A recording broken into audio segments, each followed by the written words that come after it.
আসসালামু আলাইকুম রহমতুল্লাহ। আরেকটা নতুন ভিডিও নিয়ে হাজির হলাম। আমার পিছনে কি দেখা যাচ্ছে দেখছেন? এটা হলো পিঙ্ক কলা, মানে ছোট কলার জাত। দেখুন মাশাল্লাহ, এই দেখুন, দেখেছেন? এই যে একটা অপূর্ব সুন্দর, দেখেছেন? পাশে মাধবীলতা। কেমন লাগছে ভিডিওটা সবাই জানাবেন, আর অবশ্যই লাইক, কমেন্ট এবং শেয়ার করে দিবেন। আর আপনাদের মূল্যবান মন্তব্য আশা করছি। মাশাল্লাহ, দেখছেন? আসলে এই বাগানের মালিকের, হেলাল ভাইয়ের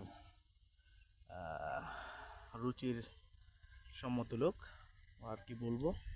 দেখুন মাশাল্লাহ, অস্থির অস্থির। দেখুন মাশাল্লাহ, কি সুন্দর, আল্লাহর সৃষ্টি কত অপূর্ব। দেখুন মাশাল্লাহ, এখানে আবার নীলকণ্ঠ। আসলে ওর ভিতরে আবার ড্রাগন। এই যে মাশাল্লাহ, দেখেছেন কত সুন্দর। তো এখনকার মতো ভিডিওটা এখানেই শেষ করছে। বৃষ্টি পড়ছে চিরি চিরি। তো সবাই ভালো থাকবেন, সুস্থ থাকবেন, পরিবারের সাথে থাকবেন। আর আমার ভিডিওটা ভালো লাগলে লাইক, কমেন্ট, শেয়ার।